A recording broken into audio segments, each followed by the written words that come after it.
Happy first birthday, JLA! We miss you. We can't wait to go back dancing. Hi, John and Emma.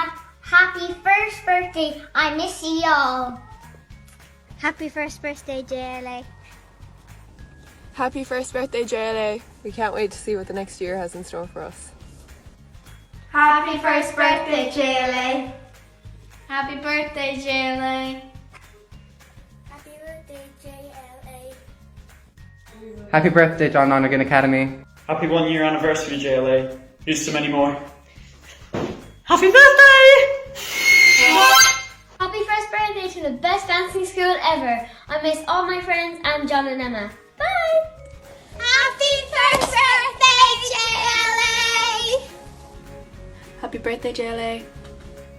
Happy birthday to my Irish dancing school. Hello everyone at JLA, it's Lauren Smith here. I just wanted to wish you all a happy first birthday at JLA. I had an amazing time with you all when I worked with you before Christmas, and I hope you're continuing to work hard, set goals and stay positive and upbeat during these strange and uncertain times. I'm so proud of John and I know he's so proud of you all, and I can't wait to see what the next year brings for you all. Happy birthday, JLA. Woo! Happy birthday,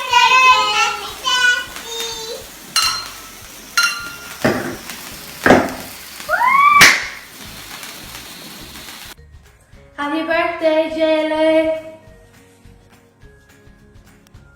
Congratulations, John and Emma, on JLA's first year. I'm delighted to be part of such an amazing school and a wonderful team. Thank you. Happy birthday, John Lonergan Academy. Congratulations on a great first year. Happy birthday, JLA. Happy first birthday to my Irish dancing school. I miss you. Bye. Happy birthday, JLA.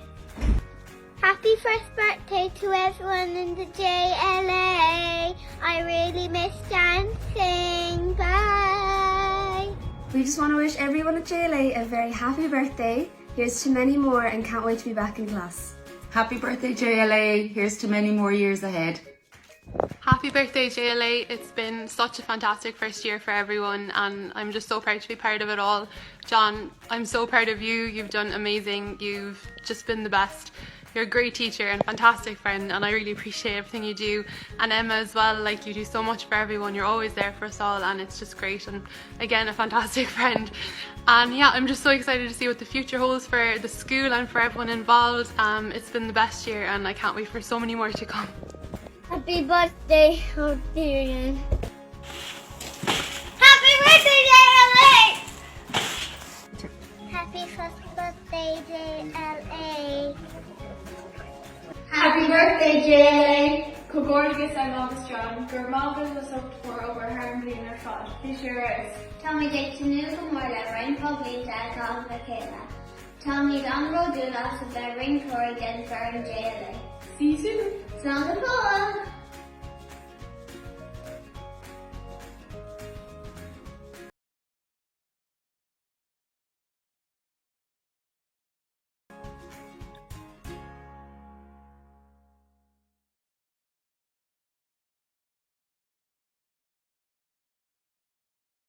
Dígweamh go léir cóide agus tá fáilte ród. Welcome to be my guest with me, Mary Honan, on Lear Media TV, supporting the Samaritans, Limerick and Tipperary.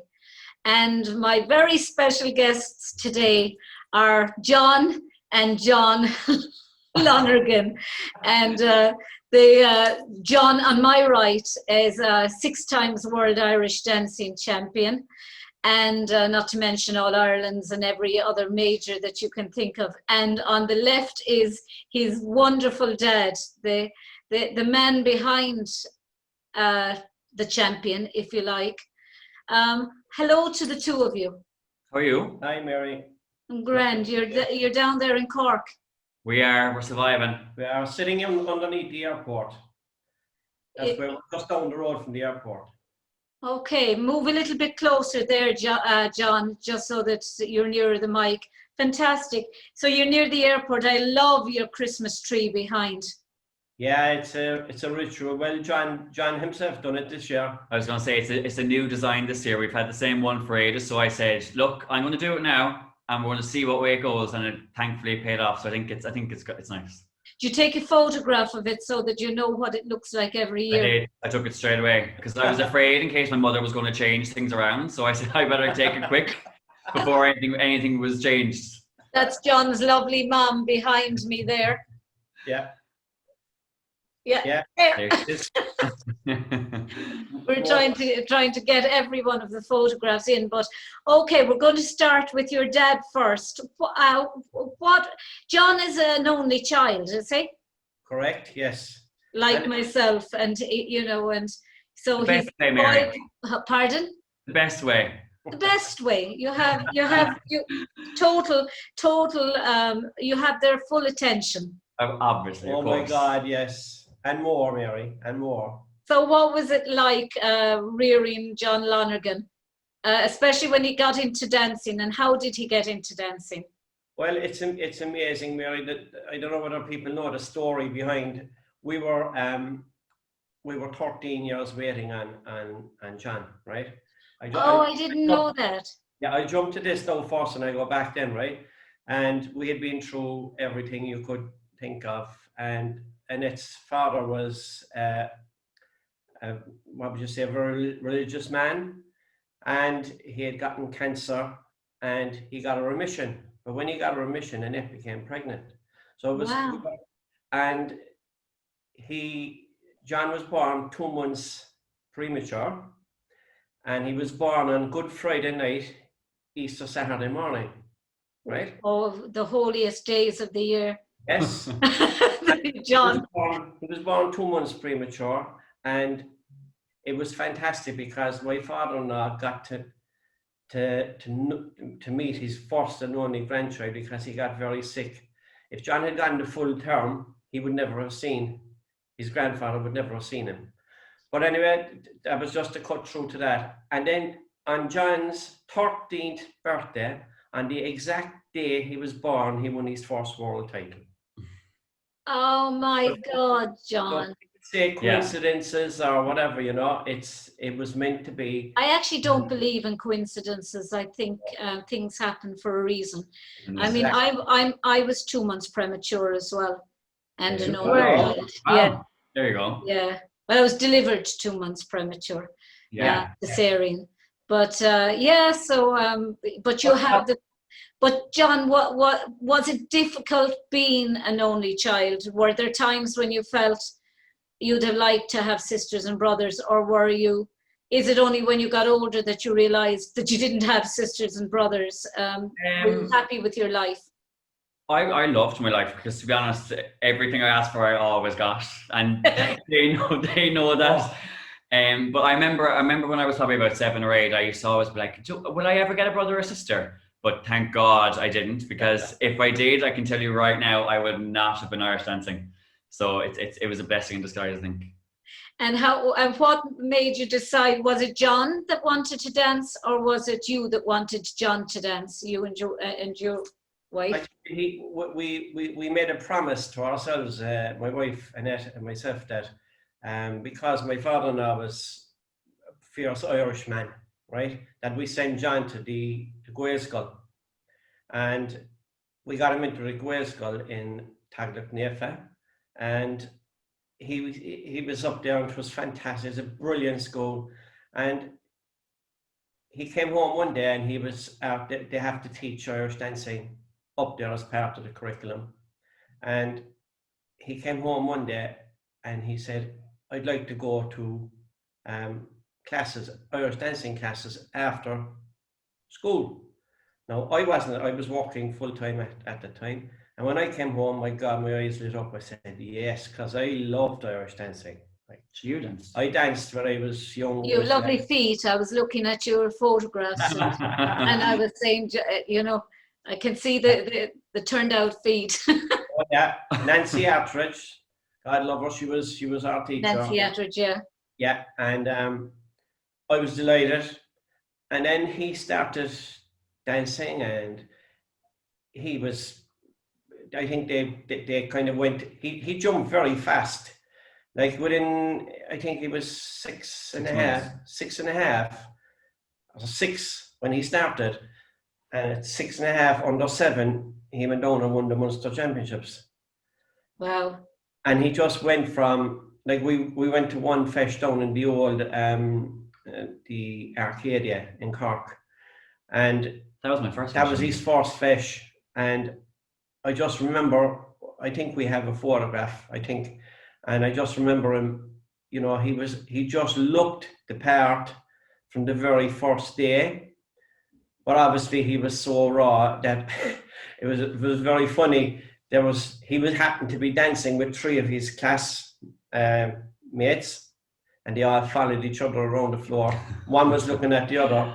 1, 2, 3, 1, 2, 3, 1, 2, 3, 4, 5, 6, 7, and they were all looking at each other, and it was just so funny. But you could see then that there was definitely something. And his teacher at the time said it to me. She said, he's absorbing everything I tell him.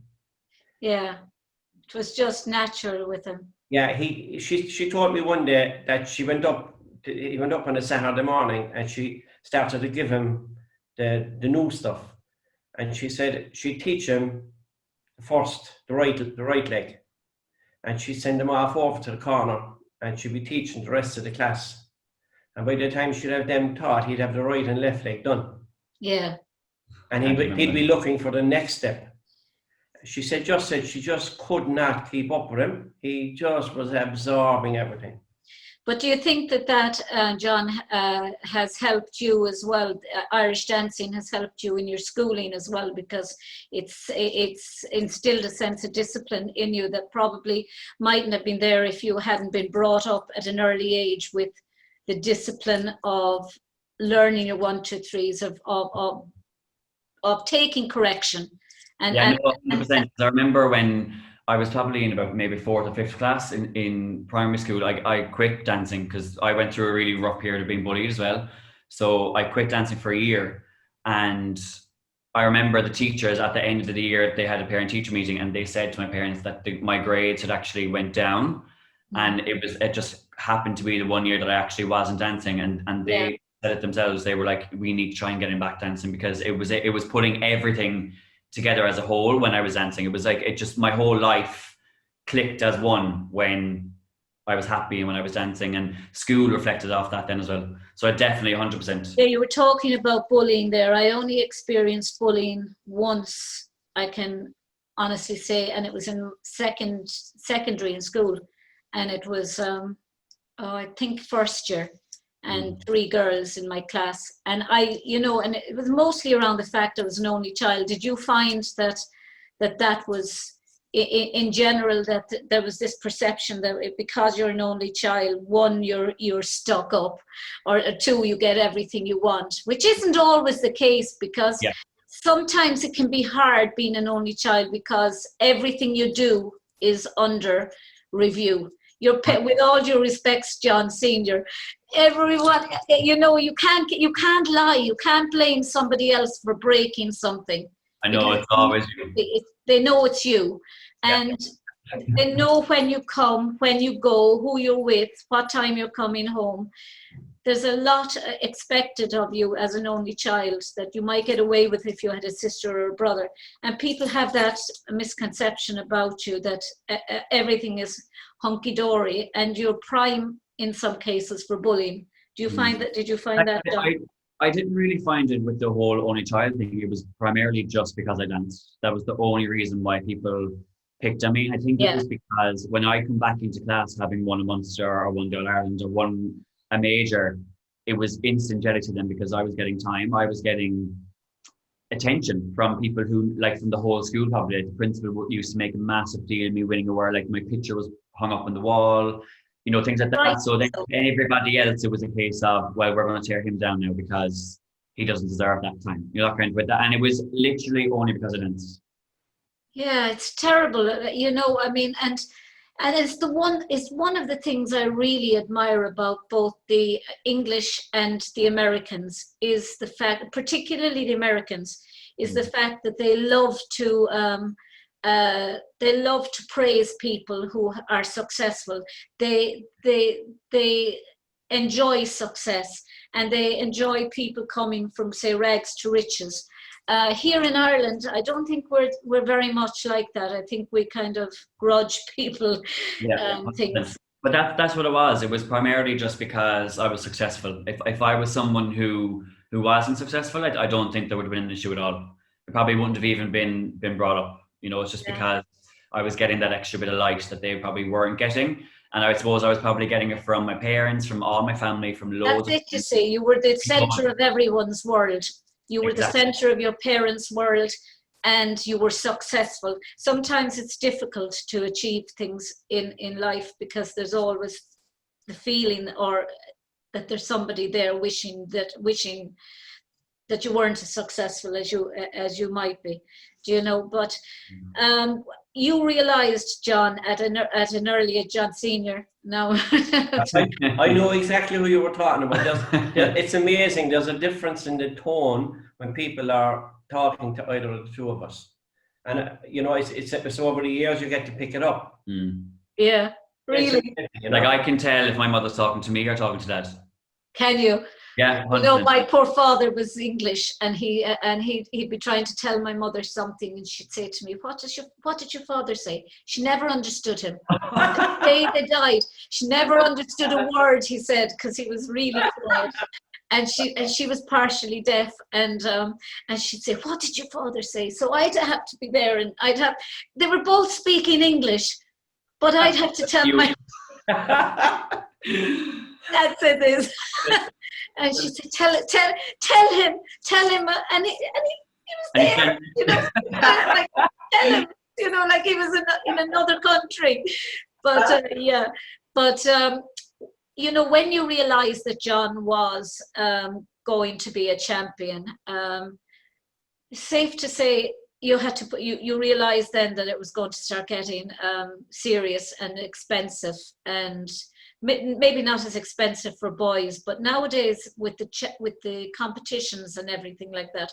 But you went everywhere yourself, and your wife went everywhere with John.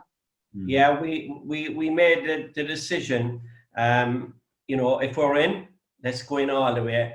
I felt it would have been wrong for us to not give him the opportunity. No, Mary, we're still paying back for all what we've done, but I wouldn't change it for the world. Yeah. And I encourage other people out there, you know. And you know, people say to me for years, you know, it must have been great for you, you know. You always had success. It was, but I used to love watching all the other dancers and how they progressed. And the only way you progress is by going out and competing. And like I remember whether John won or was beaten. I mean, he was never either first or second. He was never anything other than first or second. And when he won and when he was second, we still had the same conversations every year. You know, you might be up here now. You've just won the world, but next year you have to be up here because the guy that was second wants to jump up here. And we always had this conversation, and it was, you know, it wasn't that it was a driving force, but it was the reality of what competition is in any sport. You achieve your pinnacle, you achieve the top, you then have to be better again to stay there.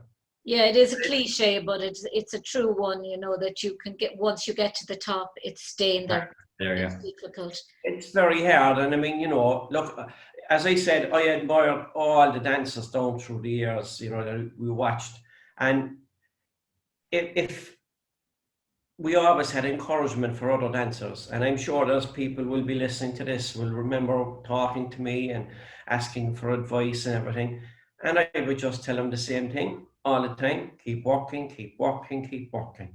And I remember one man from the north of Ireland, and he actually still thanks me today for what the advice I gave him, because his son was going to give up because he wasn't getting into the top 10. And I just said, keep going. I think he has it. It just needs to be, you know, more and more and more. And do you find that because you've been around the dancing scene, and you went to Nancy Attridge, didn't you? Because you were around the dancing scene for so long, even though you weren't a teacher, that you were, in one sense, separated from the noise of competition, in the sense of the stress between a teacher and a dancer. You know, in competition, the stress that the teacher experiences watching their dancer dancing, but it's a completely different stress when it's your child. But you had come through, you had been a dancer, and you had been the parent of what is termed now elite dancer, and so you were able to see, you were able to recognize almost all the things that John needed to improve on. So you were perfect with to work alongside their teacher. If their teacher said to you, John, you need to practice this with John today, or that with John, you understood the language. Well, exactly, Mary. And what I actually done was I acquired a little hall, and through the generosity of the local parish priest, and I got a flooring and I put it down, and that's where John went practicing. And he practiced every night he wasn't in class. And the only time he wouldn't practice is when he was in competition. So we were actually, I was down in that hall with him no matter what time he wanted to go. So if he was down there Monday, dancing class Tuesday, we were down there Wednesday, dancing class Thursday, dancing class Friday. If there was a special Sunday, we might go down to the hall on Saturday morning to go through whatever the practice was. And, you know, he's famous for his lift, as that's behind you there. And you'll hide your toe. He was there, block the toe. You're hiding the toe. he used to practice that for 3/4 of an hour a night in front of the mirrors, just to make sure it was perfect. And every time he went higher, and every time he went higher, just to get the timing right. And he done that all of his own accord. But it did need to get out of the house, to get away from the distraction of television and now the phones and now the laptops. He needed, and I've said this to a lot of people, you know, if you can, get some place for your child to practice outside of the home. Outside of their dancing class as well. They need, you know, you can, when you're at the top like that, you need to be practicing. And sometimes you've got to put in every single day practicing. You went to Kylie Walsh in Cork. And safe to say they're a wonderful school, Maria and Maya. I actually did my TCRG with Maya. Did you? Yeah. I don't think I knew that. Yeah. We did our TC the same year. It was I actually don't even remember where it was, but I do remember that it was in Dublin. I was so stressed out going up to do it, but I remember Maya, and he was lovely then, and he's lovely now. But they have a great reputation in Cork, and you were with them for how many years were you with? 12 years, I think. How many? Yeah, 12, I think. Yeah, around 12. Yeah. Amazing. I started with Ellen O'Brien, and then I'm Sheila Hayes, who the world knows, and then went to Kylie. Sheila Hayes, she Lord rest her, poor Sheila. Was an amazing teacher. Oh my God, like just utter class, literally unreal. Unreal, she really was. Let's say, like, even with my own pupils, I do a lot of what she did, because you couldn't copy that. It's just, she was so far ahead of her time. Yeah, she was special, all right. And actually, I danced. Sheila and I were in the same age group. Oh wow! Competition. Oh wow! And Vorneen McLaughlin. Yeah. We'd have been in the same age group, same competitions at the Worlds.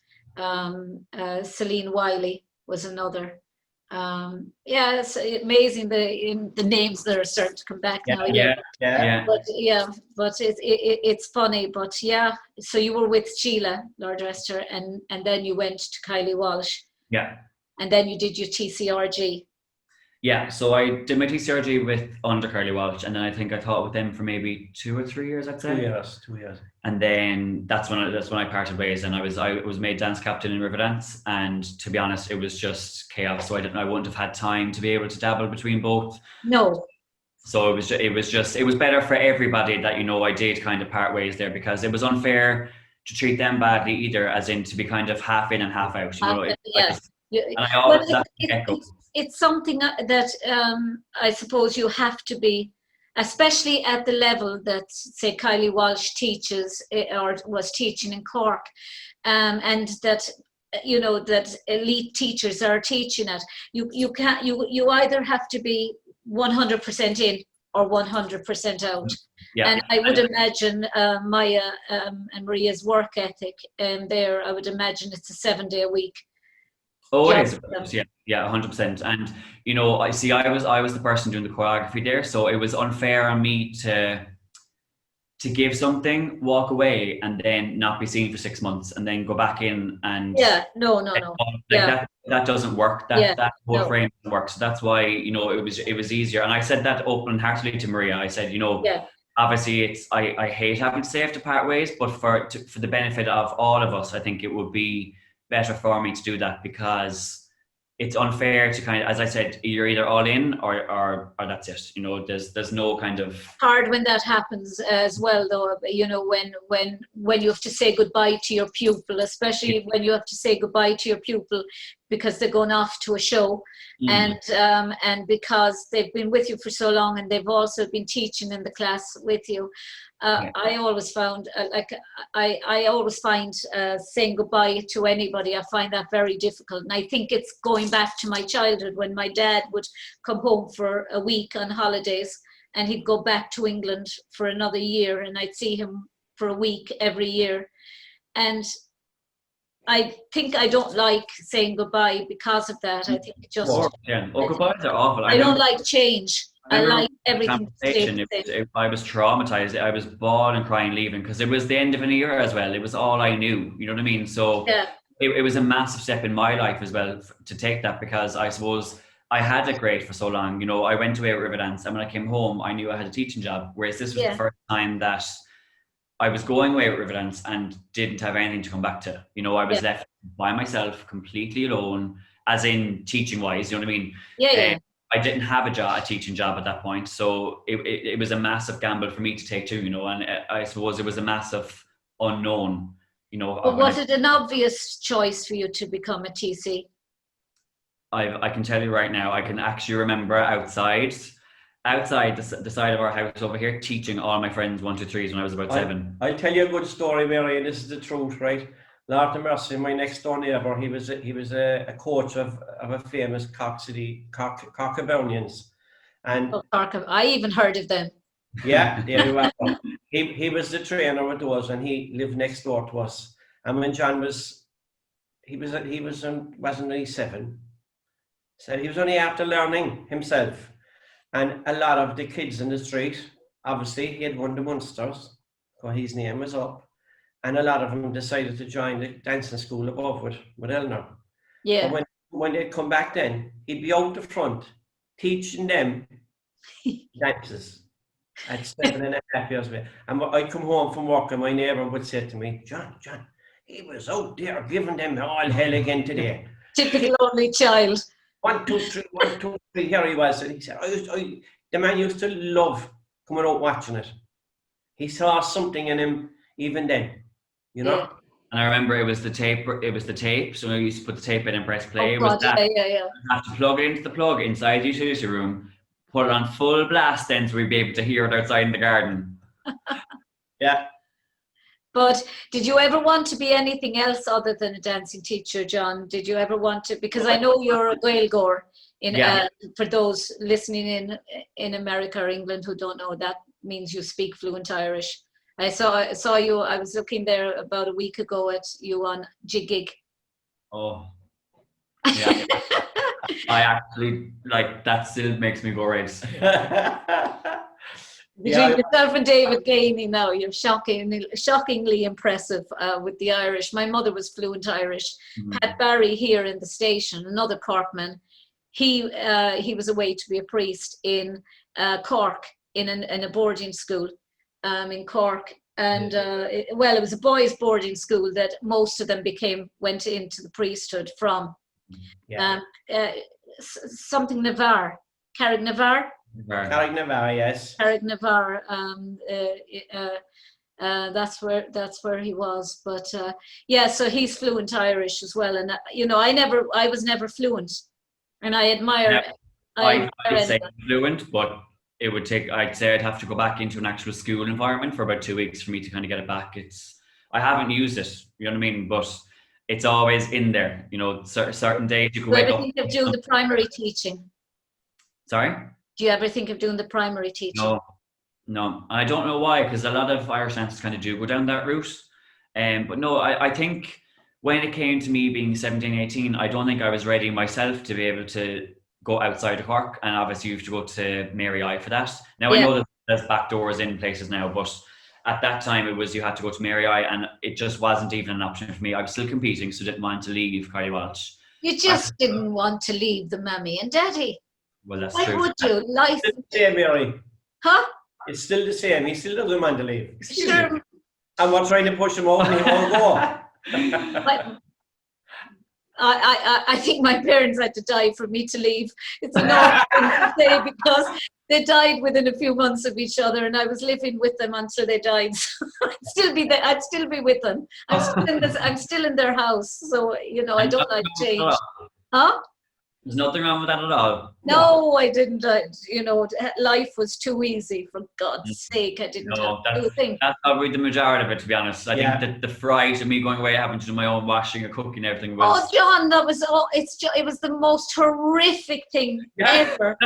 It was just truly the most horrific thing ever was having to do my own cooking. And my own washing, and the thought. It happened to me a couple of years later, because when I was in getting my own breakfast was a novelty. I know. It wears off fairly fast though, the novelty. Yeah, it does. But what was I going to say? What do you find the most difficult now in teaching, John? When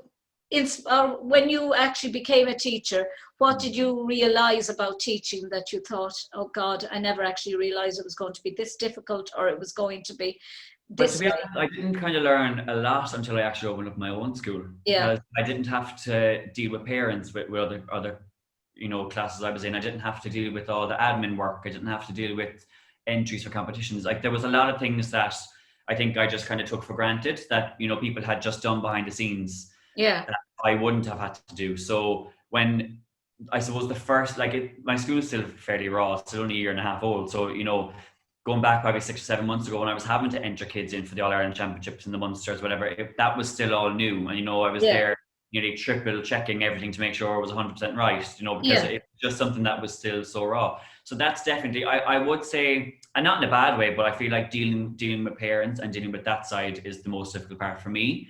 I feel like the teaching is great. The teaching I absolutely love, like from beginner to Open Championship. I just feel like the interaction with parents can be quite difficult depending on each parent's... Yeah, I was talking to Kathleen and James McLaughlin in an interview I did with them, and I was talking about, both of them are primary teachers. And I was saying, we come into Irish dancing and we become teachers. And yes, we're able to sit down and teach the children. But what you don't realize is that a lot of children are coming in. Some of them may be nervous. Some of them are only children who aren't used to maybe being around other children. And some of them are bringing in problems. Some of them are being have overprotective parents, or they're not getting enough attention at home. There's so many different social. It's far more than just an Irish dancing teacher nowadays, I think. You have to be more than just you have to be a counsellor, you have to be a teacher, you have to be a friend, you have to be a good listener, you have to be a sociologist, everything. And we're not, you know, you're thrown in the deep end, and you've got so many, you've got to deal with parents, you've got to deal with children, you've got to deal with finance, and you're so, in a lot of respects, you're ill prepared. And I was saying to them, wouldn't it be a good idea that every, maybe either once a year or every 2 years, that you could have a kind of a conference that was on, that you could learn from primary teachers about the pedagogy, the importance of good pedagogical tools to recognize a child that might be slipping between the net, because you're there so focused on teaching dancing that you don't see that they're coming in with problems, or they mightn't be going home to parents. Myself now is I try and at least get to know the parents on a personal level to a certain degree, because I feel like you have to do that to be able to understand the child as well. Yeah. You know, I feel like if it's just a case of, hi, the class is whatever amount of money, and that it's on from this time, bye-bye, that doesn't work, because then there's a disconnect. You know what I mean? So I feel like I do try and, you know, get to know them in to a certain degree. Yeah. Obviously, you know, you wouldn't become best friends with them, but, you know, I do have it personal to a certain degree, because I think that's important, so that you then can relate that if there is something going on with the child, that if you say to the parent, they feel comfortable enough to be able to open up to you, to be able to say it, that they're not embarrassed, or, you know, because obviously everyone's personal life is their personal life, you know what I mean? But I just think it's very important to have that bit of a personal connection, so that they can actually be comfortable enough to tell you if there is something wrong, and that they're not mortified at the thought of having to say it, you know, kind of way. Yeah. And sometimes it's easier for children to talk to their teacher than it is to talk. And that's they might be being bullied. Comfortable too, you know, that it's a case of, God forbid, in years time, in 10 years time, if they were ever in any bit of trouble, that they could pick up the phone and go, okay, who can I ring? I ring John. Yeah, they might be being bullied at school, but they mightn't be finding it able to talk to their own parents. They might talk to you. But John, what was it like for you when John moved off to Lord of the Dance, wasn't it? Riverdance. What was it like? Because that was probably the first time he had actually left the fold. And I'm going to ask you in a minute, what was it like having to wash your own clothes? It was fantastic, Mary, just to have. Was it? Is it? You liar. Get rid of him. No, just he said that, not me. Right? It was fantastic to have your son going dance with Riverdance. Now, it was very hard because it was going to Australia and New Zealand, right? That was the hard part. But deep down inside, I was so thrilled. Again, not to get rid of him, but to see. Finally, he's going. Finally. God, there is a God. 11 years later, he's still here. You waited 13 years for him. He's not going to go. It's last time now. But it was fantastic, you know. And at the time, I'm just thinking back now, at the time, it was hard because we were trying to keep in contact with him, you know. But just to hear his voice when he was away, even if it was only once a week, it was fantastic. And then to look at, he'd send back a clip or whatever of what the show or the practice, you know, I just, oh my God, and just, it was so proud. We were so proud parents. Did you ever think of doing your TC yourself, or doing your Mary, I have literally haggled him to try and do it, and he just won't. Yeah, I mean, you've been involved in it. I don't know to what level you danced, but even the TMRF, you know, to teach Kaylee dancing, that you had a leg in. I how many times, and he's just brushed it off. No, do you know what it was, Mary? I think I put in an awful lot into John, and I see what it required. And if we had known, if I had probably known 10 years ago that he was going to open up on his own, or the opportunity would have arose, maybe then, you know. But you know, you get to a certain age and you go, no, I really don't want to. I mean, when you look at Carmel Lawrence, I mean, amazing. The example I actually gave to him. Yeah, that's literally the example. You look at Carmel Lawrence, and she's amazing the way she went back and she did her TCRG, and then she went in and taught with Michelle, and I think that's fantastic, and you've just got such a great dynamic, the two of you. Unfair now though as well as that, like say if Dad was to go and do it in the morning, he has to do all his grades. He has to do all his grades, and I look at my mom. My mom wasn't a dancer; she was a classically trained singer, and she had a limp. But she was the type that could look at a dancer and she could know exactly, because she came from a family of dancers. Her mother, my cousins were champion dancers, and so she could look and instinctively know if a child was dancing or if I was dancing and what I needed to do. And you remind me, in a sense, it's great to have parents who are able to understand what the teacher wants of you and can actually work away with you.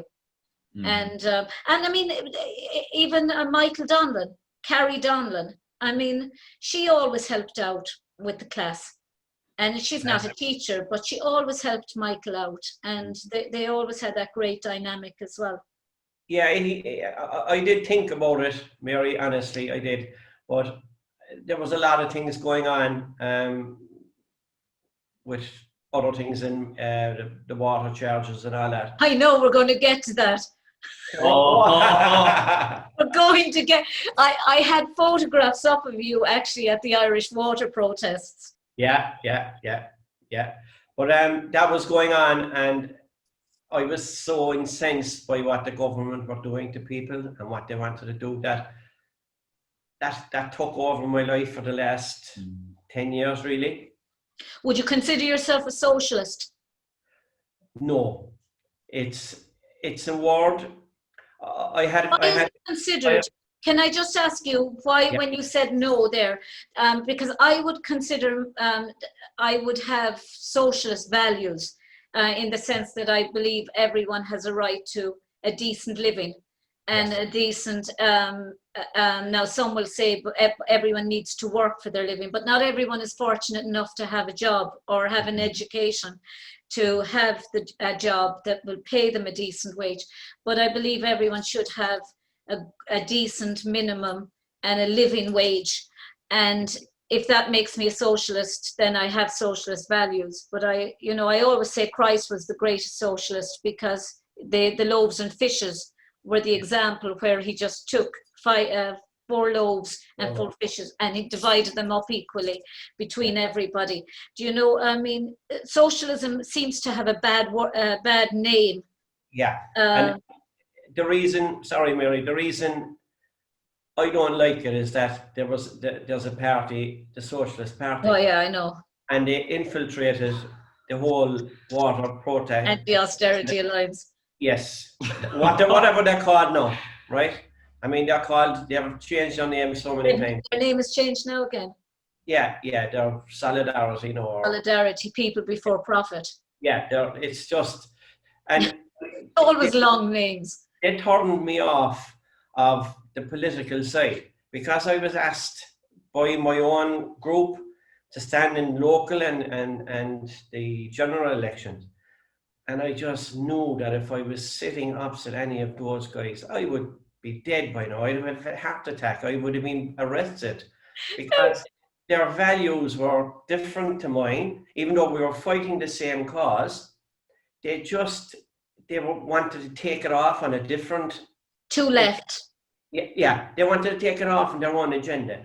I wanted, to me, the politics needed to be down the centre. Yeah, and if you want to veer to the right and you want to veer to the left, but you always come back to the centre. Yeah.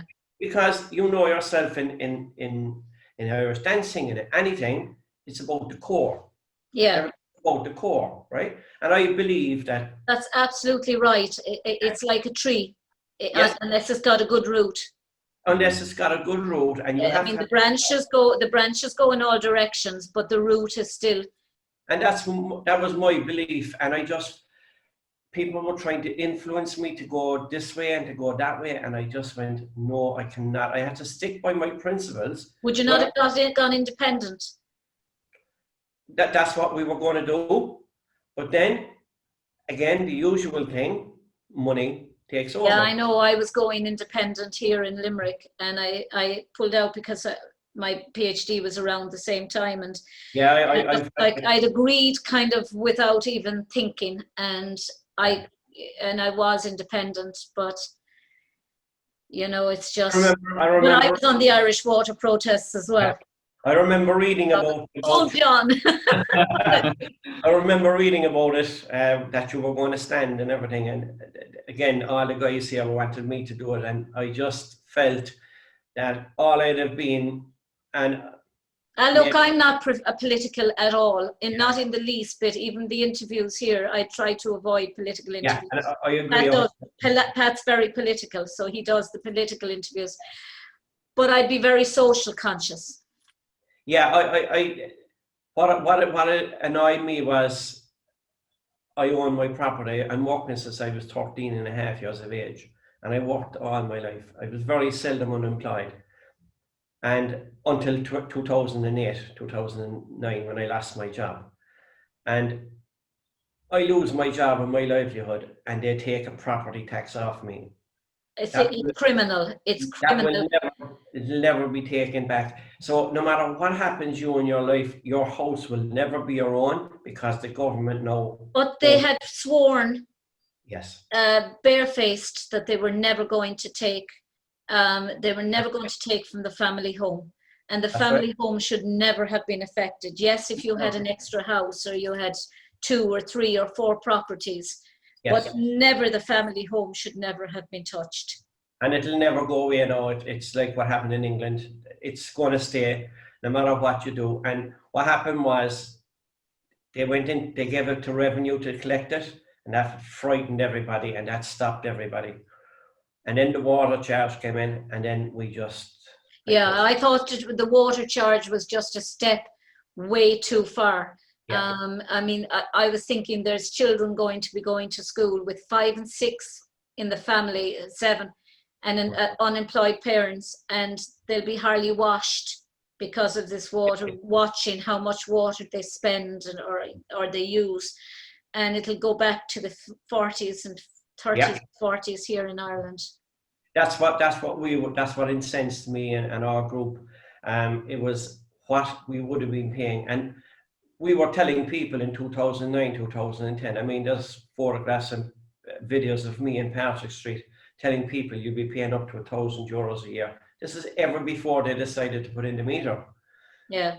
And we went out then and we stopped Irish Water from installing meters in Cork, in a part of Cork. And because we set the whole ball rolling regarding, and then of course all these other political groups decided to fall in and follow us.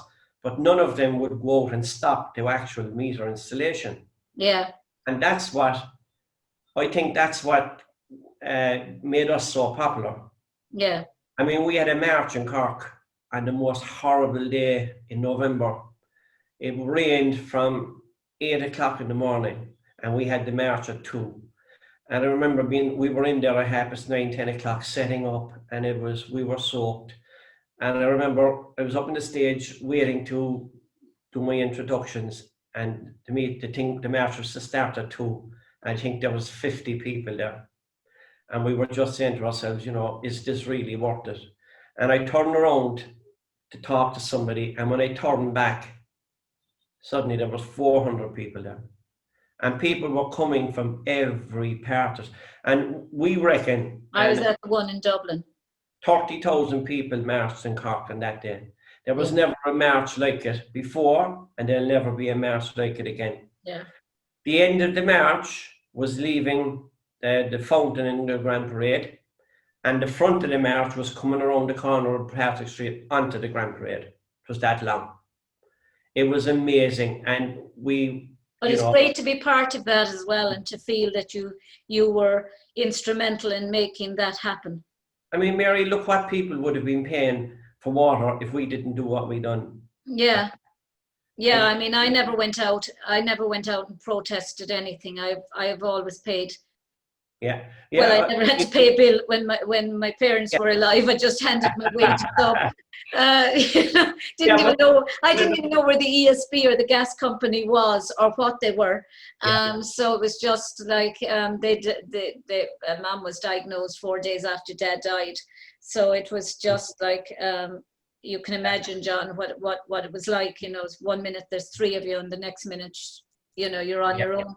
And but John, you listening to your dad talking about marches and protests, and I'm thinking of the recent one with the Irish dancing and the effects of COVID-19. Both of you are on the same wavelength, certainly on that, as well as the effect that COVID-19 has had on dancing schools and the unjustifiable effect it's had on dancing schools and churches and religious institutions and things like that. How was it for you? How did it affect you, John? You became very involved as well in it, I suppose? I became involved through the shows, through a commercial dancer, actually, that I was chatting to him about it, and he just happened to say to me, are you involved in the group that's organising the protest? And I said, no, I haven't heard anything about it. Who's this? Adam Fogarty, his name is. A commercial dancer. And he said, I'll put you into the group. So I got put into the group, and straight away, personally for me, I was like, this is the only option that we have left to kind of fight that way, because we weren't being listened to. No one was listening. We were just completely blindsided and put off to the side. There was no consideration given to the arts whatsoever. None. And there was a couple of days previous to the protest, Tony Holohan was asked why theatres couldn't open, and his answer was, well, that's not permitted in level 3.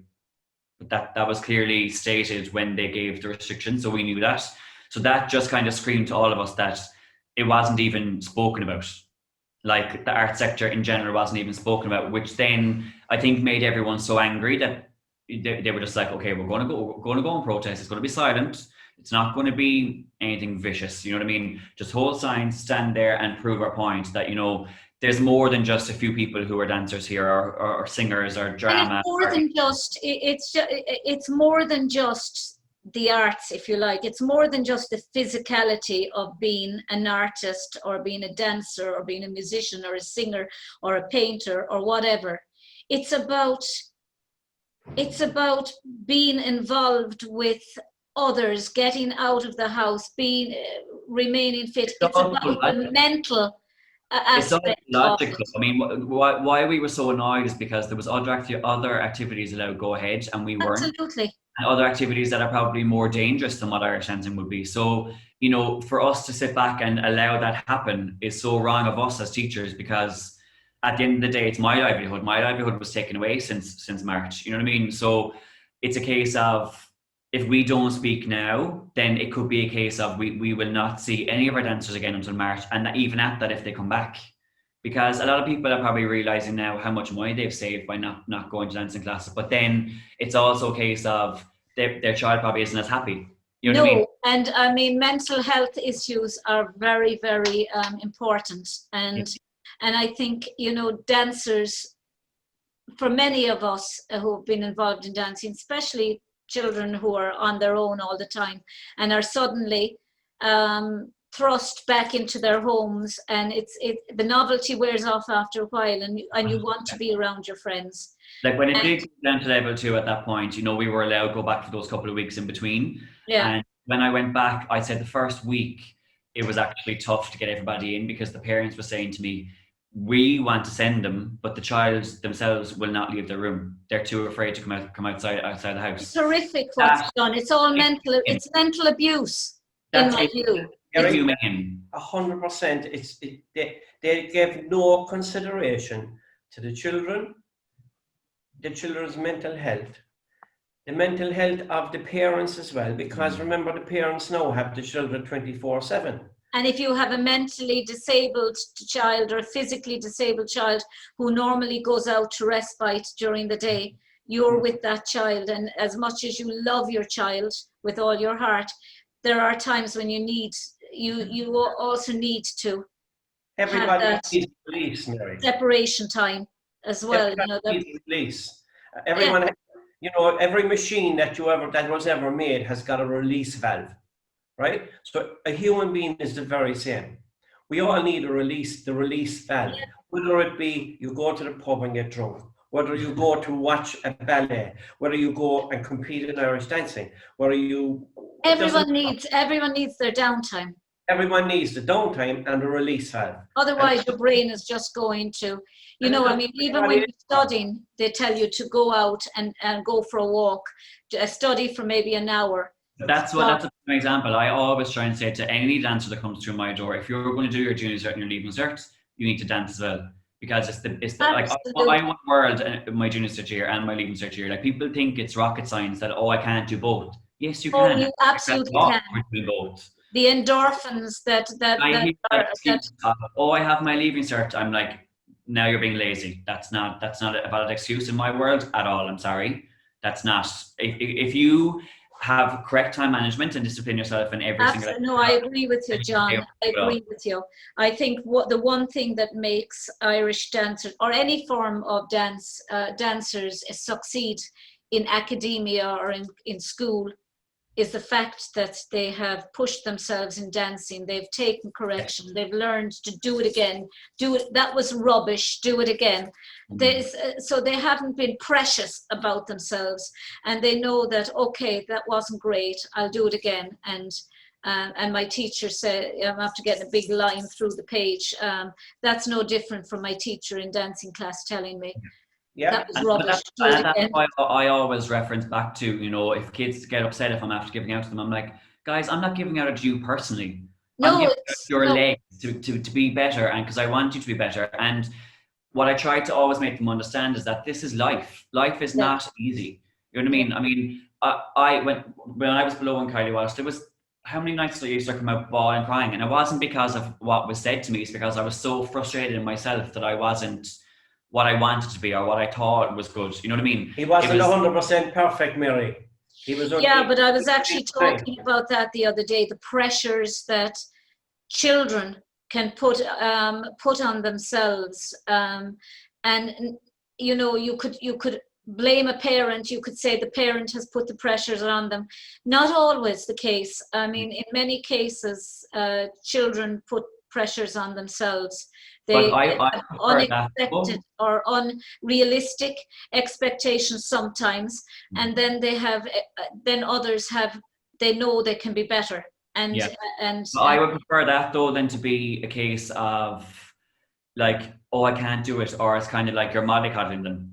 I can't. That doesn't work for me at all. I always prefer to teach a child that didn't have as much talent but worked hard than a child who had all the talent in the world and you were just dragging them around the floor to try and make them move. Because there is a saying, you know, that hard work beats talent when talent doesn't work hard. Very true. And very true. You know, so you're doubly blessed when you've got a child in your class like the John Lonergans or the David Gaineys or that of the world who are driven and talented. If you speak to any of us though, that does stand out from your parents, but it's also within you too. Of course it comes from your parents. And it comes from within yourself as well. It's not just something that you find. You can try and teach as much as you want, but from my experience, either the child has that within them and they want that, or they don't. You know, but it also comes, John, it also, I think, comes from being knocked. I think sometimes the greatest thing that can happen to you in life is disappointment, because it can actually challenge you. It can actually make you go several ways. One way you can say, oh, to hell with it, I'm not doing it anymore. Or you can actually have a mental image or a physical image of the person who has actually been negative towards you constantly up on your desk, and every time you feel like giving up, you look at the picture and you think that person now would be saying, fabulous, I'm delighted I knew she wasn't going to succeed. And that can push you. So, you know, there's been that way. It was that way with me in competition. You know, if I got second in the world, you'd swear someone in the family was after passing away. I was so disappointed. And second in the world is phenomenal. It's only now when I'm looking back, extraordinary. You know, a second in the world, people would cut your leg off a second in the world. You know what I mean? But it's because wouldn't be any good though. They wouldn't be able to dance all the time. You know what I mean? I wanted to be. Say that again. So they would be no good if they cut your leg off. Oh, I know.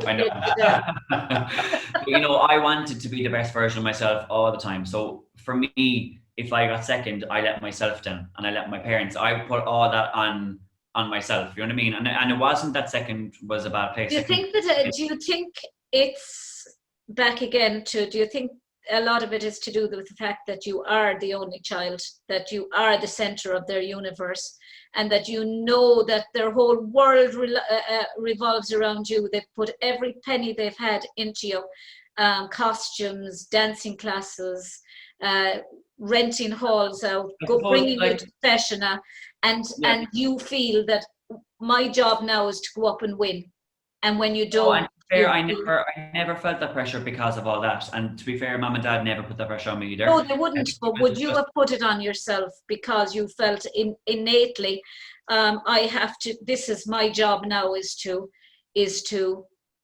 Like I know a girl. She's Lithuanian, I think, and she's a lovely girl, and she has a little boy. Her husband died very young in a car accident. She works every hour that God sends her, and the little boy said something to her one day about, "Can I help you, Mum?" And she said, "Your job is to study and do well." She said, "My job is to go out and earn the money to."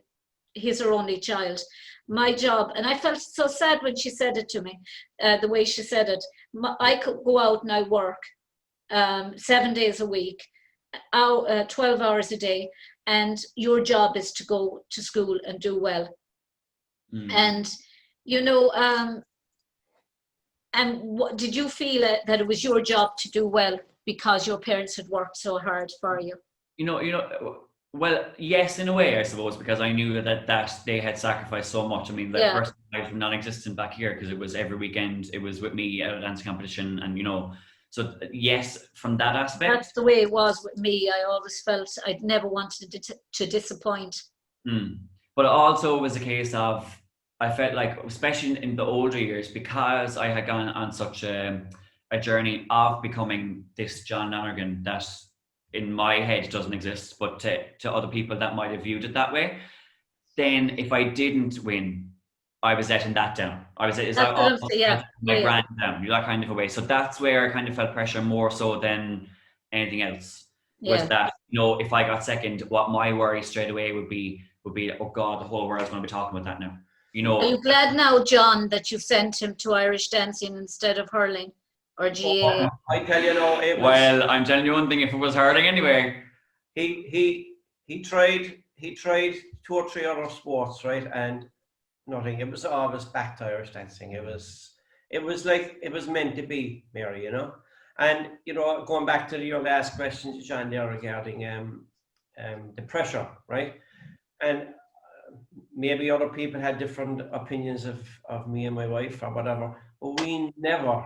Ever once said to John he had to go up and win. No. All he ever said was just go up and dance. Do your best.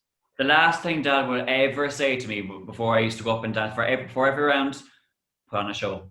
That's the last thing he used to always say to me, and that's what I used to think of in my head. The minute I'd step out on the stage, okay, here we go. Now it's my time, and that's just the way. And that was the way it used to be. It was never. And if I got second, he was the first person to come and I suppose dry up my tears really, but it was never in a way of I'm disappointed in you. It was don't worry, you'll be fine, you'll come back stronger from it, you'll get better from it, and next year it's yours. In that kind of way, it was never in a negative way. And in a sense, do you think that having gone to dancing, because you, John, went to dancing yourself, but I know it's impossible to be closer because of the fact that you're an only child and that you're going to be close anyway. But do you feel that in some respects it's really made you close because you were able to go to all the events that John was dancing at, and you were with him 24/7? Because I think Irish dancing is one of the safest activities to be involved in, because there's very few other activities that you would be with your parents until you're about 18, 19, 20 competing. Every weekend at a feis. So you're always together. Yeah, we were so much together, as in no matter where a feis was, we were there. Right? Yeah. If he wanted to paper bag. And we were the shoulder to cry on, and we were the, because I understood dancing more than my wife, it was me and him all the time. It was always three of us, to be fair. But we were always in fairness, three. my wife always came with us and 100% support. And of course, my mom and She's mom so proud. and my sister, they used to come everywhere as well. And, it was, the whole experience brought us closer, as in the love for Irish dancing, the love for our culture, the friends we made. It was just, I think it's an amazing, and going back to what you said there about, there's other sports where people don't be together. I mean, we could go to any one of the majors, right? And we wouldn't see him for the 3 or 4 days we'd be there. No. Because, and I never had to worry about him, Mary. No, because everyone knew him. He was inside in the hall. Yeah. Watched every age group. He knew every dancer's dressmaker just by looking at it on the stage. He knew every dance dressmaker on the stage. He knew every dancer in every group who was the best dancer, who was going to be the champion. We never had to worry about him. And, whether we were in a place on our own or we were with the school, we never had to worry about him. No, I think it's the most amazing, and it's the one activity that you can be involved in, and I've said it before a few times, from the cradle to the grave. Yeah. You could go in at 4 years of age. If you might even be in a class of 2 or younger if you had an older sister, and you could be involved in that for the rest of your life, and know the same people no matter where they are. I mean, everyone. People in Australia and New Zealand and America. That's true Riverdance as well. I mean, look, I am so blessed that I was able to spend those 8 years in that show, because it's like another family, that kind of way. They become your family because you're away with them, you're living with them, you're sharing a room with people. It's brilliant. And if I wanted to go to nearly any country in the world now, I nearly know someone to be able to pick up the phone and just go. And with the teacher's book, all you have to do is take out the teacher's book and ring somebody. And I've never had to do it, thank God. But it's a great option to know that you can do that. You can do that. And if you decided to move to Australia in the morning, you don't feel like you're moving to another country, because you can pick up in a dancing class, or you can go to a feis, and you could be anywhere in the world once you're inside in a dance hall. Yeah, and that's where we're really lucky and we're really blessed, I think, to have something that's become so massive that is obviously a part of our lives. I just think we should be very grateful that it's been so successful all around. Well, John, dance too, The other John has so much in his life now, between his son, his dancing, and the Irish government trying to fight them. Yeah. One of the great memories I have of Riverdance actually is when I came to Cork. We actually had the whole cast in our house. It's another piece of this Irish dancing history, meant to be kind of thing, right? Riverdance was never in Cork since its inception. No. And it came to Cork, and on the second last night we had the whole cast crew back in our house. I mean, it was... How big is your house? very small. but we fitted them all in, Mary, and it was There was no COVID-19 I restriction. know. You know what? When he said that there, it actually felt even weird to say that because Yeah. we've obviously been told you're not allowed anyone in your house. So it's I mad. can't imagine you, John, listening to the government. No, not Mary. Everything that they're doing is about control. They're controlling our money spending. They're now controlling whether we can go in, we can go out. They're controlling what we shop, where we shop, and it's just And then if they bring in the plastic money instead of cashless payments, they'll know what you eat, when you eat it, and where you get your food from, and how often. We forecast this. We got wind of this cashless society about 5.5 years ago in the middle of the water campaign. And again, we have documentation to prove that we did say, we warned people we're going into a cashless society. And to me, it's like for the likes of John, it's grand for them. They go in, they tap, and everything they do, they tap. But they don't realize that they're making the Inland Revenue's job a lot easier. They're making the government's job. They now know where you spend your money. Yeah. I have something about this pup payment, right? I'm sorry not to veer off, but I won't be too long on it. This pup payment, right? Why did they make it €350? Who picked out that figure? It's even money. Right. How many people are living on €350 a week now? Do you get where I'm coming from? They'll now be able to come back to people when all of this is over and say, well, you were able to live for the last 12 months or 6 months or 7 months on €350 a week. Why do you now want more money? Think about it logically, Mary. This is what I think that, like, who's going to pay this money back? Nobody has asked that question. How are they now? John, nobody is asking questions because the people that, there is no alternate voice. The alternate voice has been stifled on social media. Now you have Facebook being sued. In practically all of the states in America are suing Facebook. Nobody is allowed to have an alternate voice. And I think that's what Lir Media TV is trying to be about. John, you'll have to come on the show with Pat Barry someday and talk about your views on politics, because I think that they deserve an entire show dedicated. And I think as much as I'm kind of swaddy political in the sense that I'm socially conscious, Pat will be very political and very much into politics and very much, I suppose, of the same thinking as you. Yeah. And I actually met Micheál Martin before the last election. Your favorite man? Yes, I actually sat down and met him one-on-one and asked him about the water charges and about the water metering program.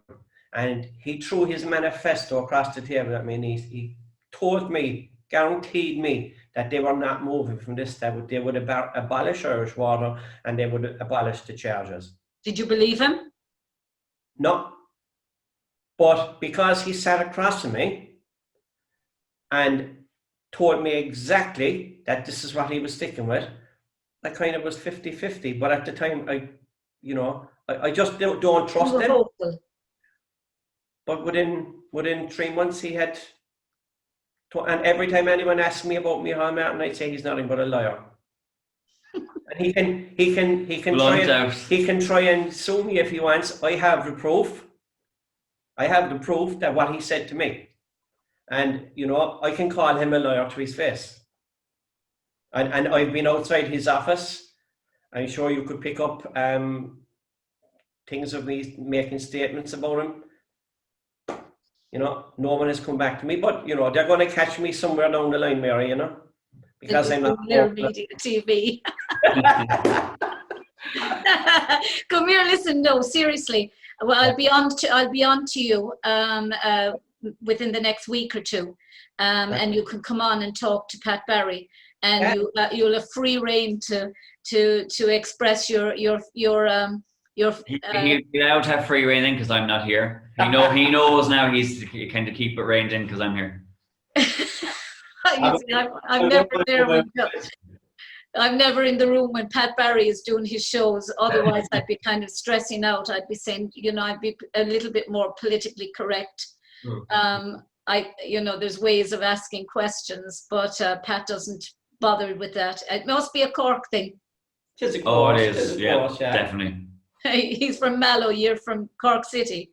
Yeah, that's just only a stone throw away from us. That's it.